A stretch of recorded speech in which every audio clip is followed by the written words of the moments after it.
Heat transfer का जो second method होता है उसको कन्वेक्शन कहा जाता है। हालांकि ये जो मेथड है कन्वेक्शन, ये हमारे जेईई सिलेबस में नहीं है, फिर भी हमें थोड़ी बहुत जानकारी इसके बारे में होनी चाहिए। तो जैसा कि हमने स्टार्टिंग में कहा था कि कन्वेक्शन में जो हीट ट्रांसफ़र होता है वो होता है ड्यू टू मटेरियल मूवमेंट, है ना। तो ये कहा जा सकता है कि in convection heat transfer takes place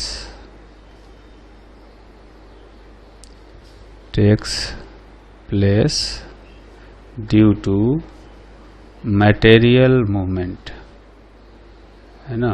और साथ में ये भी कहा था कि गैसेज और लिक्विड्स में मेनली कन्वेक्शन के कारण से ही इसी मेथड से हीट ट्रांसफ़र होता है ना। हीट ट्रांसफ़र in liquids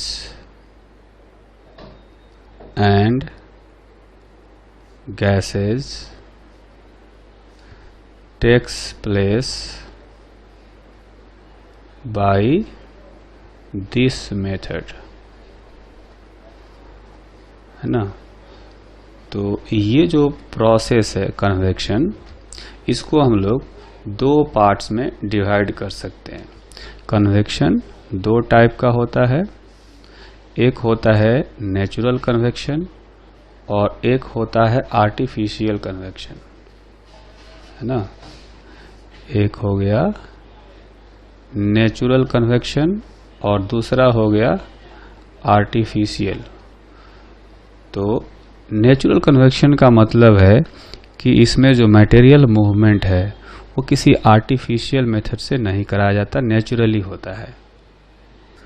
तो नेचुरल कन्वेक्शन में हम लोग ये कह सकते हैं कि मटेरियल मूवमेंट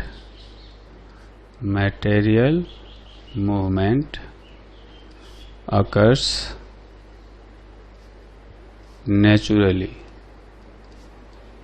नेचुरली का मतलब कह सकते हैं मेनली ड्यू टू ग्रेविटी क्या करता है कि किसी भी मॉलिक्यूल को या पार्टिकल को नीचे की तरफ अट्रैक्ट करता है ना।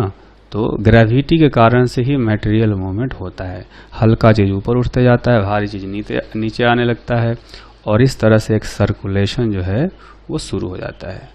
आर्टिफिशियल कन्वेक्शन में क्या करते हैं कि जो मटेरियल मूवमेंट है वो किसी आर्टिफिशियल मेथड से कराया जाता है ना। Material movement is done by some artificial method. Artificial method का मतलब हो गया, जैसे मान लीजिए हमने फैन चला दिया, है ना। फैन चला दिया तो क्या होगा, वो हवा को सर्कुलेट करने लगेगा। कहीं वाटर में हमने पंप चला दिया, वाटर को घुमा रहा होगा, है ना। तो आर्टिफिशियल मेथड जो है वो इसको कहते हैं। नेचुरल कन्वेक्शन जो है, जैसे हम बात करें कि वाटर का जो हीटिंग होता है ना, यहाँ पर हमने हीटर लगा दिया, इसमें वाटर भरा हुआ है। तो ये कैसे होता है, आप देखेंगे कि नीचे का जो वाटर है वो हल्का हो जाएगा क्योंकि वो गर्म होगा, उसका टेम्परेचर ज़्यादा होगा, तो ये ऊपर उठेगा और ऊपर से जो हेवी वाटर है जिसका टेम्परेचर कम है, उसकी डेंसिटी कम होगी तो वो नीचे आता है। तो इस तरह से मटेरियल मूवमेंट ग्रेविटी के कारण से शुरू हो जाता है। और आर्टिफिशियल मेथड में क्या होता है कि जैसे आप मान लें कि अपने पास एक ट्यूब है ना, एक ट्यूब है कुछ ऐसा। तो इस ट्यूब में मान लेते हैं कि लिक्विड भरा हुआ है, ठीक। अब यहाँ पर लिक्विड भर दिया गया है, तो यहाँ पर हम लोग हीटिंग कर रहे हैं।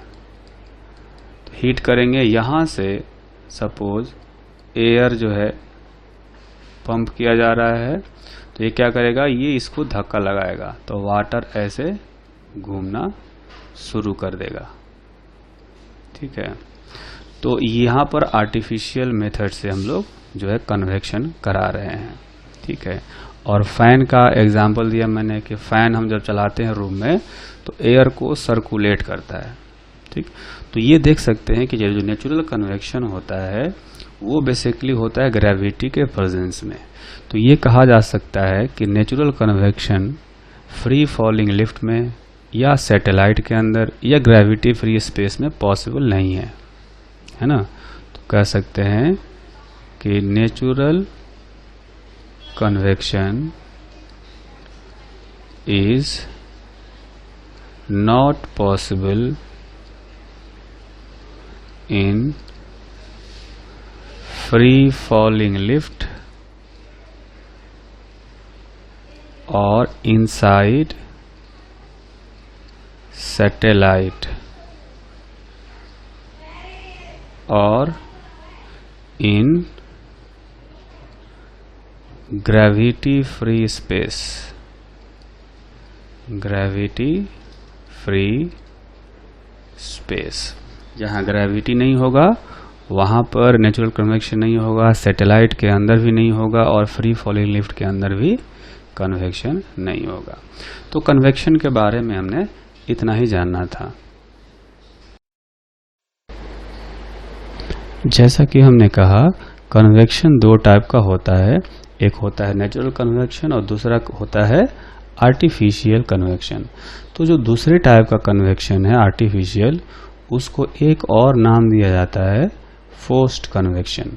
फोर्स्ड कन्वेक्शन इसलिए कहा जाता है क्योंकि इसमें जो मटेरियल मूवमेंट होता है वो फोर्स करके कराया जाता है, एक्सटर्नल मीन से कराया जाता है ना, इसलिए इसको फोर्स्ड कन्वेक्शन भी कहा जाता है।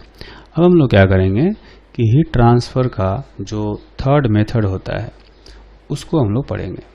तो जैसा कि स्टार्टिंग में हमने बताया कि रेडिएशन मेथड में जो हीट ट्रांसफ़र होता है वो इलेक्ट्रोमैग्नेटिक वेव्स के कारण से होता है ना। तो ये कहा जा सकता है कि in radiation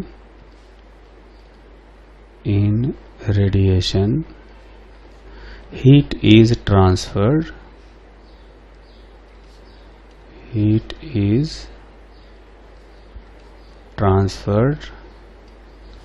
by electromagnetic waves, है ना।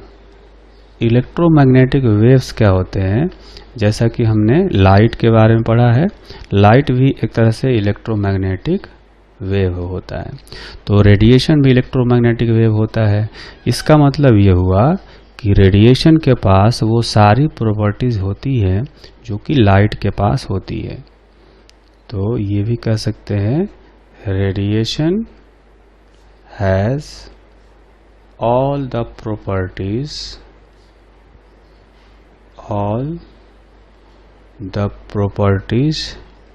of light। जैसे कि लाइट में क्या होता है, रिफ्लेक्शन होता है, तो रेडिएशन में भी रिफ्लेक्शन होता है, फिर रिफ्रैक्शन होता है, ट्रांसमिशन या और कई सारे के फेनोमेना होते हैं, इंटरफेरेंस, वो सारे फेनोमेना जो है वो रेडिएशन में भी होता है। इंटरफेरेंस, है ना। तो ये सारी प्रॉपर्टीज हैं जो कि एक्चुअली में लाइट की प्रॉपर्टीज है ना, लेकिन रेडिएशन के पास भी ये सारी प्रॉपर्टीज होती हैं। तो अगर ऐसा सोचें कि कोई ऑब्जेक्ट है अपने पास या कोई सरफेस है, उस पर जब रेडिएशन इंसिडेंट होता है ना, ऐसा मान लेते हैं कि ये कोई ऑब्जेक्ट है, ठीक है। अब इस ऑब्जेक्ट पर अगर कोई रेडिएशन आता है ना, ऊपर से ये रेडिएशन आया, तो रेडिएशन का मतलब है एक तरह से समझें कि लाइट एनर्जी है, इलेक्ट्रोमैग्नेटिक वेव है। तो इस रेडिएशन का तीन तरह से यूज होता है ना। एक तो हो सकता है कि ये रिफ्लेक्ट हो जाए, रिफ्लेक्टेड। एक हो सकता है कि एब्जर्व हो जाए, एब्जर्व्ड, और ये हो सकता है तीसरा कि ये ट्रांसमिट कर दे दूसरे बॉडीज में, है ना। तो जो तीसरा इसमें फेनोमेना हो सकता है वो ये हो सकता है कि ट्रांसमिशन हो सकता है, ये दूसरे बॉडी में ट्रांसमिट कर देगा, ट्रांसमिटेड। तो अगर ऐसा मान लिया जाए कि ऊपर से Q एनर्जी इंसिडेंट हुआ, है ना, उसमें से QR रिफ्लेक्ट हो गया और QA एब्जर्व हो गया और QT जो है वो ट्रांसमिट हो गया, ठीक है। तो by energy conservation, by energy conservation Q is equal to QA plus QT plus QR, ये होना चाहिए। तो हमने अभी ये देखा कि अगर Q एनर्जी इंसिडेंट होता है, ठीक है, तो उसमें से QR एनर्जी रिफ्लेक्ट हो जाता है, QT एनर्जी ट्रांसमिट हो जाता है किसी दूसरे बॉडी में, और QA एनर्जी जो है वो एब्जर्व हो जाता है। तो एनर्जी कंजर्वेशन से ऐसा लिख सकते हैं हम लोग, ठीक है। अब हम लोग देखेंगे कुछ डिफिनीशंस, जिसको जैसे एक डिफिनीशन है, इसको कहा जाता है reflectance power, reflectance power of a body और एन ऑब्जेक्ट, है ना। तो reflectance power of a body, तो ये कहेंगे कि it is ratio of energy reflected by body to the total incident energy, है ना। जो टोटल एनर्जी इंसिडेंट होती है उसके रिस्पेक्ट में हम लोग इसका रेशियो देखते हैं। तो रिफ्लेक्टेंस पावर को हम लोग डिनोट करेंगे R से, और इसको लिख सकते हैं QR divided by Q। QR क्या है, रिफ्लेक्टेड एनर्जी है, और Q क्या है, टोटल इंसिडेंट एनर्जी है, ठीक। ऐसा ही एक और टर्म होता है जिसको कि हम लोग कहते हैं ट्रांसमिटेंस पावर, ट्रांसमिटेंस पावर, मतलब कोई ऑब्जेक्ट जो है कितना एनर्जी ट्रांसमिट कर सकता है वो ये बताता है। तो इसको कहते हैं it is ratio of energy transmitted, energy transmitted by the body to the total incident energy,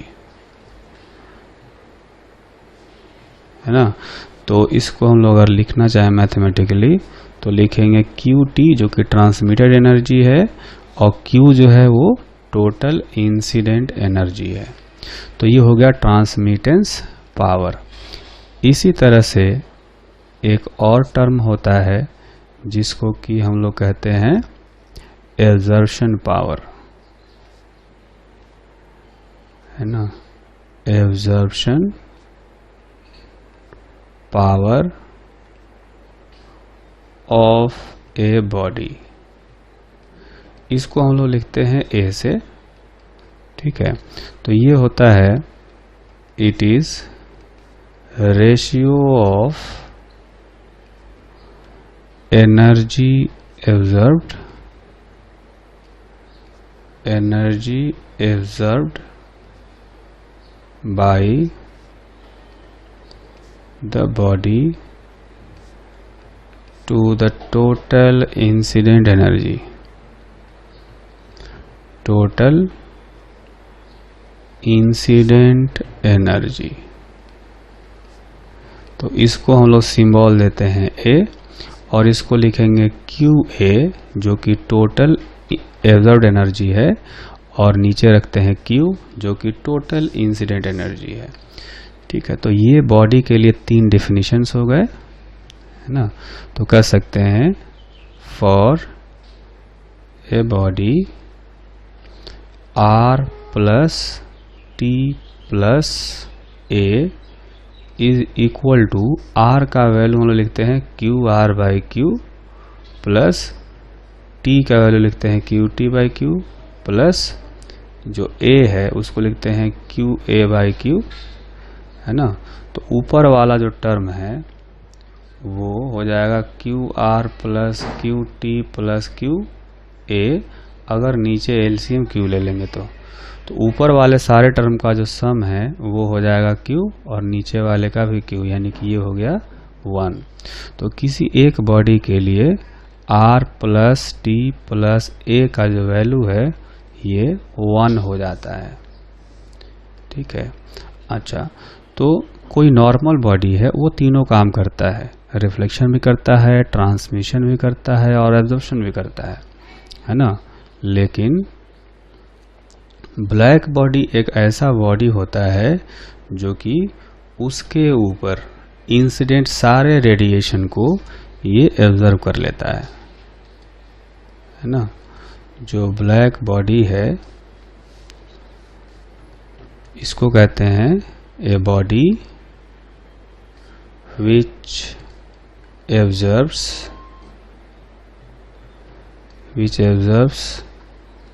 all the radiations incident on it। ठीक, तो ब्लैक बॉडी जो है उस पर जितने भी रेडिएशंस आते हैं उन सबको एब्जर्व कर लेता है, ना ये रिफ्लेक्ट करता है ना ये ट्रांसमिट करता है। ठीक है, तो ब्लैक बॉडी की अगर हम बात करें तो उसके लिए ए जो है ये होता है 1 और आर का वैल्यू 0, टी का वैल्यू 0, मतलब इसका रिफ्लेक्टेंस पावर 0, ट्रांसमिटेंस पावर 0, इसका एब्जॉर्प्शन पावर होता है 1, क्योंकि इसके लिए Q is equal to Q A हो जाता है ना। मतलब जितना एनर्जी इंसिडेंट हुआ वो सारा एब्जॉर्ब हो गया, तो ए का वैल्यू हो जाएगा क्यू ए बाई क्यू, यानी Q by Q is equal to 1। ठीक है, तो परफेक्ट ब्लैक बॉडी वैसे पॉसिबल नहीं है। Perfect black body is an ideal concept which is not possible, है ना। लेकिन फेरी एक साइंटिस्ट है, उसने एक परफेक्ट ब्लैक बॉडी के आसपास एक ब्लैक बॉडी डिजाइन किया, है ना। वो ऑलमोस्ट सारे रेडिएशंस को एब्जर्व कर लेता था।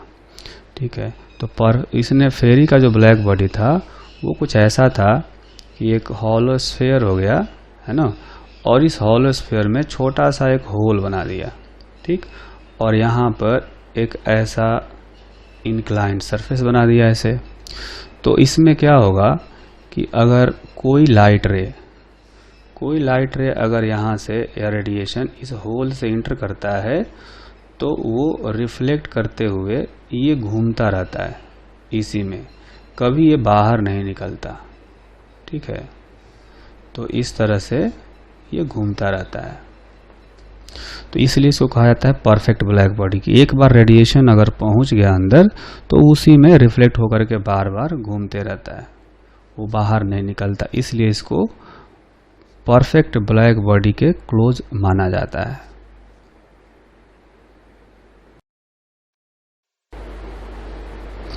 एक टर्म होता है इमिसिव पावर, इस टर्म को हम लोग अभी समझने की कोशिश करेंगे, है ना।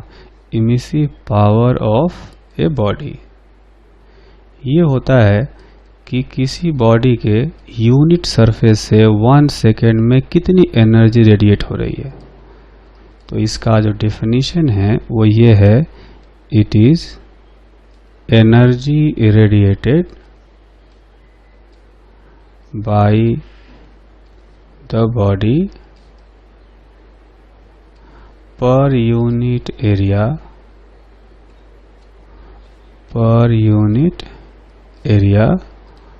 पर सेकेंड, है ना। तो ऐसे समझे कि अगर अपने पास कोई ऑब्जेक्ट दिया हुआ है तो इसके यूनिट सरफेस से 1 सेकेंड में कितनी एनर्जी बाहर निकल रही होगी, है ना। इसका अगर मान लें कि ये यूनिट एरिया है तो यहाँ से जो रेडिएशन बाहर निकल रहा होगा 1 सेकेंड में वो हो गया इमिसिव पावर। तो इमिसिव पावर को हम लोग लिखते हैं इस तरह से, dQ/dt पर यूनिट एरिया, है ना। dQ/dt बताएगा एनर्जी रेडिएटेड पर सेकेंड, और एरिया से डिवाइड कर देंगे तो ये बताएगा एनर्जी रेडिएटेड पर सेकेंड, और पर सेकेंड पर यूनिट एरिया, है ना। तो इसको हम लोग ऐसे लिख सकते हैं कि जो इमिसिव पावर है ये हो गया 1/A dQ/dt। अगर इसका यूनिट देखें, इसका यूनिट होता है ऐसा यूनिट वाट पर मीटर स्क्वायर, मतलब यूनिट एरिया से 1 सेकेंड में कितना जूल एनर्जी निकल रही होगी उसको हम लोग कहते हैं इमिसिव पावर। इसी से मिलता जुलता एक और डिफिनीशन होता है, टर्म होता है, जिसको कि हम लोग कहते हैं स्पेक्ट्रल इमिसिव पावर। स्पेक्ट्रल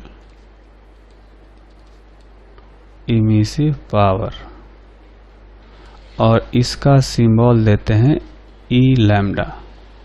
तो एक्चुअली में ये भी इमिसिव पावर ही है, जो इमिसिव पावर हमने यहाँ पढ़ा ये भी इमिसिव पावर ही है, लेकिन इसमें एक वर्ड ऐड किया गया है स्पेक्ट्रल। स्पेक्ट्रल का मतलब हुआ कि ये वेवलेंथ से रिलेटेड है।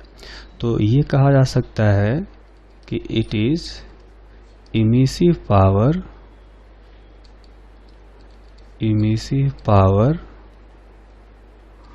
Of a body corresponding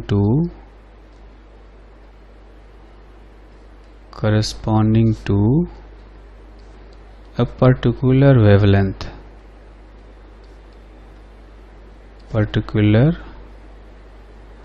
wavelength in unit wavelength range।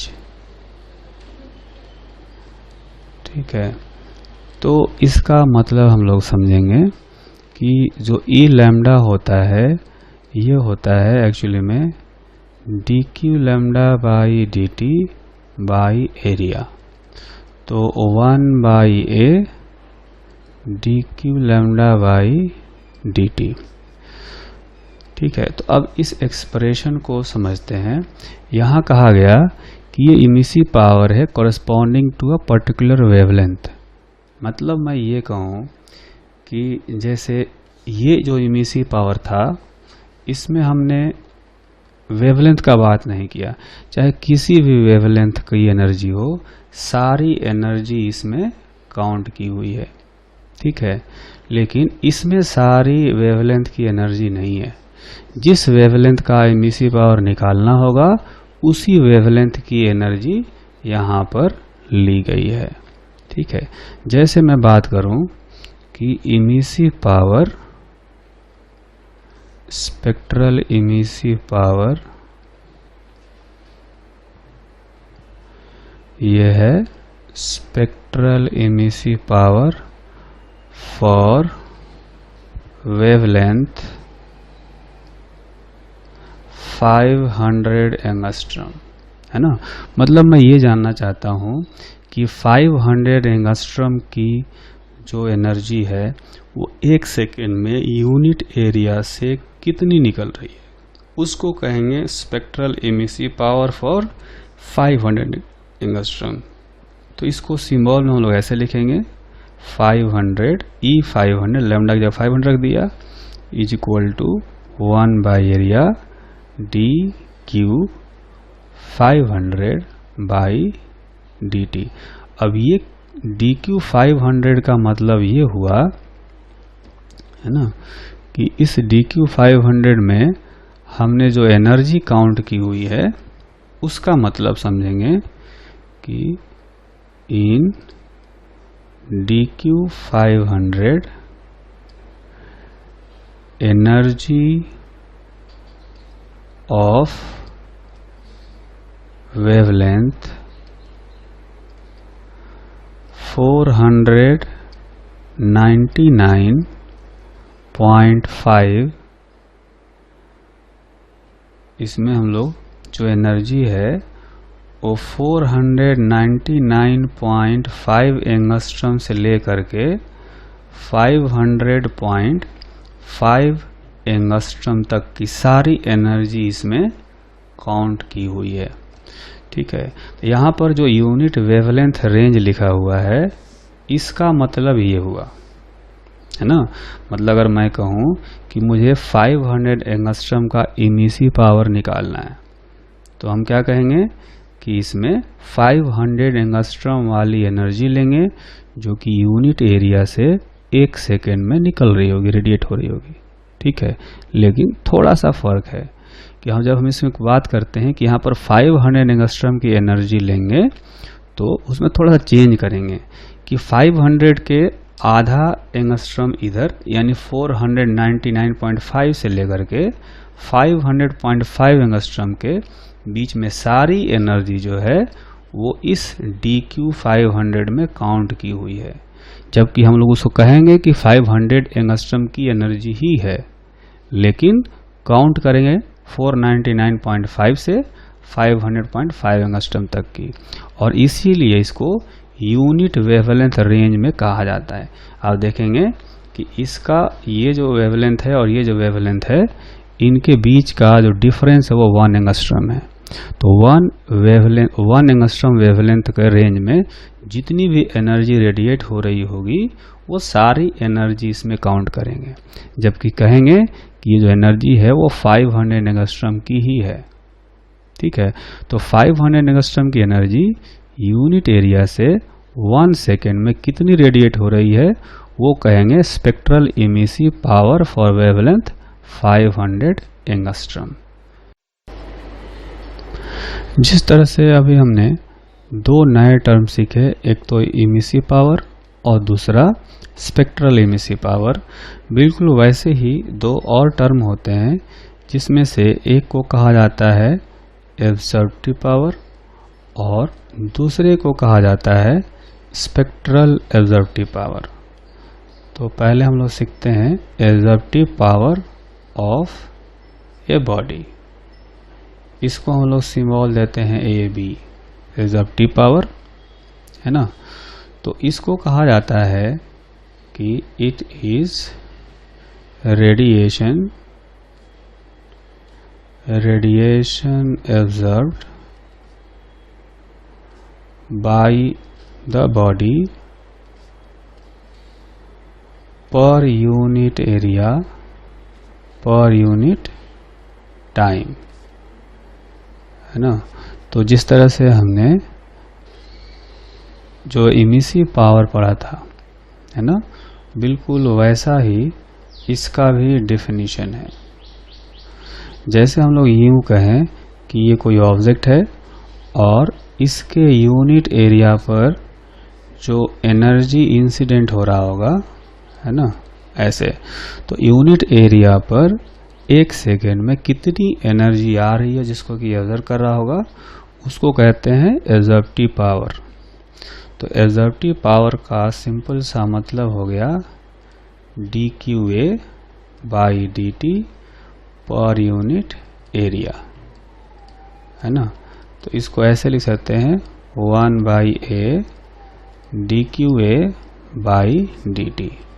मतलब कि जो ऑब्जेक्ट है उसके यूनिट एरिया पर 1 सेकेंड में कितनी एनर्जी एब्जॉर्ब हो रही है, इसको कहते हैं एब्जॉर्प्टिव पावर। तो इसी से मिलता जुलता दूसरा टर्म है जिसको कहते हैं स्पेक्ट्रल एब्जॉर्प्टिव पावर, है ना। अब स्पेक्ट्रल एब्जॉर्प्टिव पावर जो होगा वो बिल्कुल उसी जैसा डिफाइन करेंगे जैसा कि हमने स्पेक्ट्रल इमिसिव पावर को डिफाइन किया था। इसका सिंबल देंगे ए बी लैम्डा, है ना। तो कह सकते हैं कि इट इज एब्जॉर्प्टिव पावर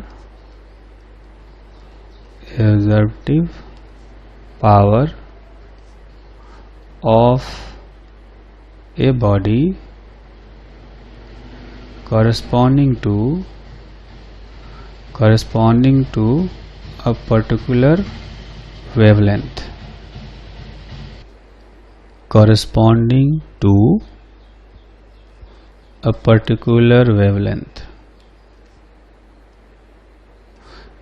है ना। पर्टिकुलर वेवलेंथ अगर लैम्डा लेना हो तो यूनिट वेवलेंथ रेंज में लेंगे, इन यूनिट वेवलेंथ रेंज, है ना। तो वेवलेंथ रेंज का मतलब है जो हमने स्पेक्ट्रल इमिसिव पावर में यूनिट वेवलेंथ रेंज का मतलब समझा था, बिल्कुल वैसा ही मतलब यहाँ भी है। तो स्पेक्ट्रल एब्जॉर्प्टिव पावर को हम लोग लिखेंगे यहाँ पर D Q B lambda divided by, इसको हम लोग जो सिंबल है थोड़ा सा चेंज करेंगे, D Q A lambda divided by D T per unit area, है ना। ऊपर जो हमने इमिसिव पावर पढ़ा यहाँ लिखा था हमने D Q A by D T, इसमें हमने सारे वेवलेंथ की एनर्जी काउंट करी, जितनी भी इसने ऑब्जर्व की होगी हमने वेवलेंथ का ध्यान ही नहीं रखा, सारे वेवलेंथ की एनर्जी इसमें काउंट कर रखी है, ठीक है। लेकिन इसमें ये जो एनर्जी है उसमें उसी वेवलेंथ की एनर्जी काउंट की हुई है जिसके कि हम लोग इमिसिव पावर निकाल रहे हैं। अगर हम लोग 500 एंगस्ट्रॉम की एनर्जी निकाल रहे हैं तो कहेंगे कि ये 500 एंगस्ट्रॉम वाली ऑब्जर्व्ड एनर्जी है यूनिट वेवलेंथ रेंज में, यानी कि 499.5 एंगस्ट्रॉम से 500.5 एंगस्ट्रॉम के बीच में जितनी भी एनर्जी इसमें ऑब्जर्व हुई होगी वो सारी एनर्जी इस डी क्यू ए लैम्डा में काउंट की हुई है, ठीक है। तो अगर कहें कि spectral absorptive power for 500 angstrom, तो हम लोग लिखेंगे A B 500 angstrom is equal to D Q A 500 by D T 1 divided by area, ऐसे लिखेंगे। अब इसका मतलब समझें कि इसमें जो एनर्जी है वो एनर्जी 499.5 एंगस्ट्रॉम से लेकर के 500.5 एंगस्ट्रॉम तक के सारे वेवलेंथ की एनर्जी इसमें काउंट की हुई है जो कि बॉडी द्वारा ऑब्जर्व की गई होगी यूनिट एरिया पर 1 सेकेंड में, है ना, ठीक।